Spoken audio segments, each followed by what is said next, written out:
नमस्कार सगळ्यांना, मी शिल्पा जाधव. माझ्या YouTube channel Shilpa Jadhav food recipes मध्ये आपलं स्वागत आहे. आज मी माझ्या पद्धतीने तुम्हाला मस्त झणझणीत अशी अंडा करी कशी करायची ती दाखवणार आहे. तर चला मग बघूया. इथे एका पातेल्यामध्ये मी अंडी उकळायला घेतली आहे.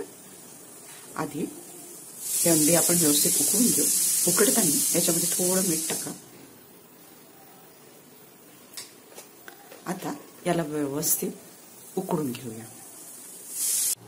इथे एका मिक्सर पॉट मध्ये आपण टोमॅटो, आलं आणि लसूण याचं वाटण करून घेऊया. याच्यात अर्धा कांदा आपण वापरणार आहोत.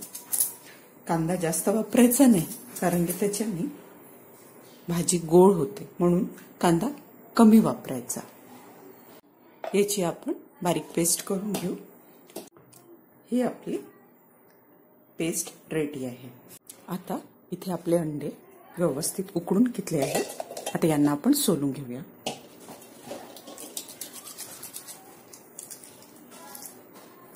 याच्यानं उकळले की ऑटोमॅटिकच याचे साल निघायला स्टार्ट होतात.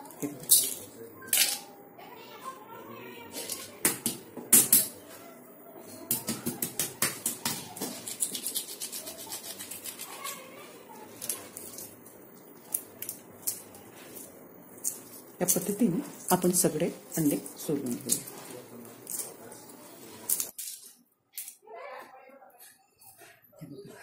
आपले अंडे आता रेडी आहे. आपण अंड्यांना आधी फ्राय करूया. त्याच्यासाठी याला आपण असे काट्याने किंवा तुमच्याकडे चाकूने याला असे टोचे करून घ्या, म्हणजे हे छान आतपर्यंत फ्राय होते.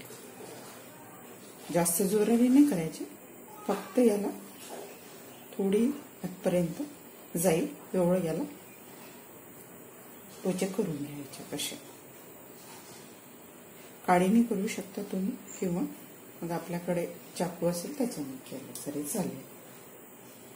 हे व्यवस्थित फ्राय झाले पाहिजे आतपर्यंत, म्हणून आपण हे करतो. मसाला आपले टोचे करून झाले आहे. आता आपण याला फ्राय करून घेऊया. इथे मी एका कढईमध्ये तेल तापवून घेतलं आहे. आता याच्यामध्ये आपण थोडीशी हळद टाकून घेऊया. आणि आता आपले अंडे टाकूया. फ्लेम एकदम कमी ठेवायची अंडे फ्राय करताना.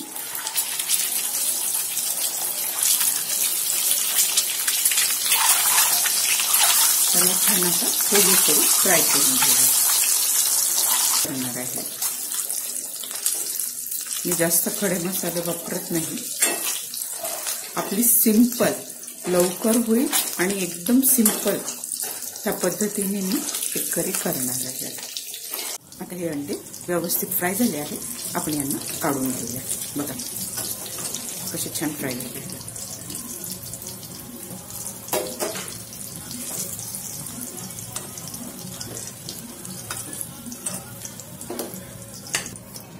हे बघा आपले अंडे फ्राय. आता आपण सेम पॅन मध्येच आणि सेम तेलामध्येच आपली ही पेस्ट जी आपण केली आहे हे टाकून घेऊ.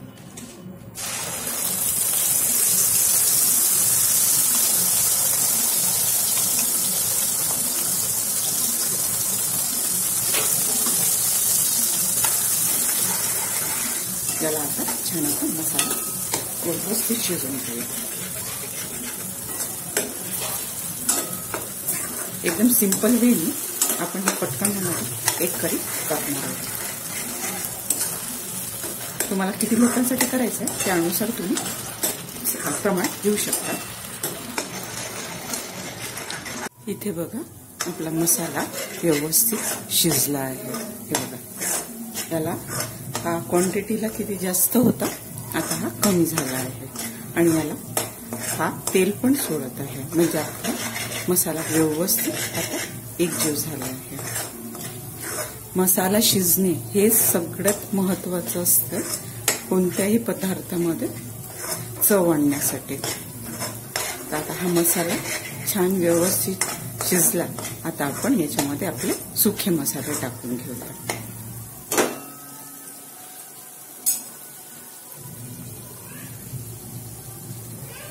थोडी हळद टाकूया, लाल तिखट, तुम्हाला किती झणझणीत हवंय त्यानुसार तुम्ही ते तिखट वापरू शकता.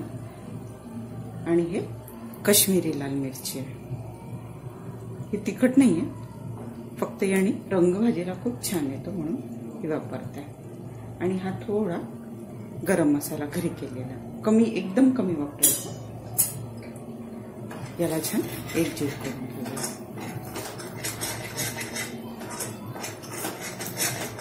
किती छान रंग आलाय मसाल्याला. आता हे पूर्ण सुखे मसाले व्यवस्थित त्याच्यात शिजले पाहिजे. आता याच्यामध्ये आपण कसुरी मेथी क्रश करून टाकू.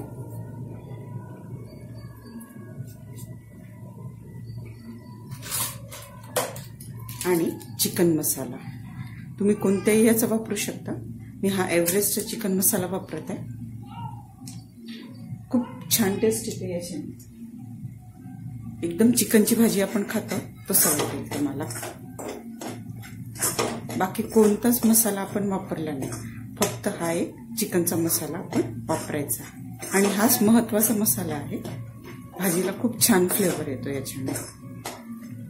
पाणी टाकूया, म्हणजे आपल्याला किती रस्सा हवा त्यानुसार आपण पाणी ऍडजस्ट करूया. हे बघा, याच्यामध्ये गरम पाणीच वापरायचं, थंड पाणी वापरू नका. तुम्हाला किती याला करी करायची आहे त्यानुसार तुम्ही पाणी वापरा.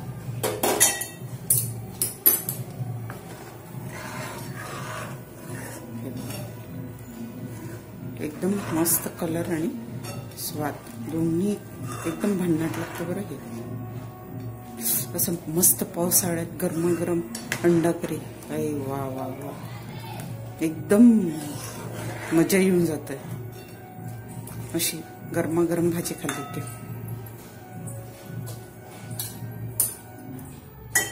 थोडं आणखी मी पाणी टाकते.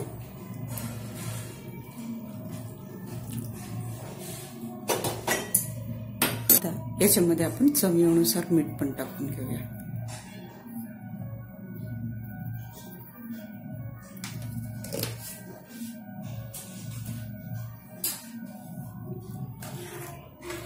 बघा किती छान रंग आला आहे याला. आता ह्या कळाला थोडं उकळी येऊ देऊया. कळ उकळलं तेव्हाच आपण अंडे टाकूया. ते आपण बघून घेऊया.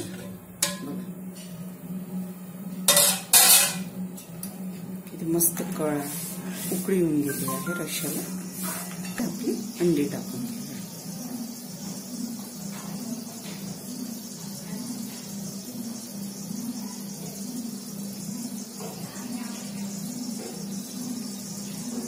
आता याला पण आपण छान अंड्यासोबत मसाला आणि कळ छान उकळून घेऊया. आपण बघून घेऊया.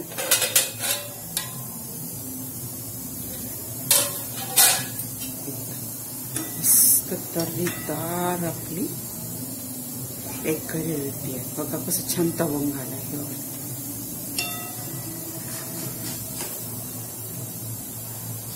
विदाऊट कोणतेही खडे मसाले न वापरता मी ही एक करी केली आहे. आणि एवढी भन्नाट लागते. तुम्ही पण नक्की करून बघा. आता याच्यावरती आपण कोथिंबीर टाकूया.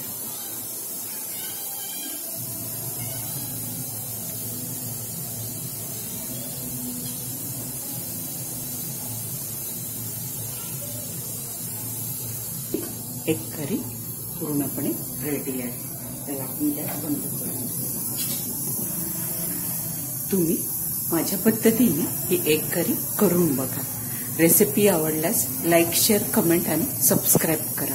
आणखी तुम्हाला कोणती रेसिपी बघायला आवडेल मला कमेंट करून नक्की सांगा. स्वस्थ राहा आणि मस्त खा. थँक्यू.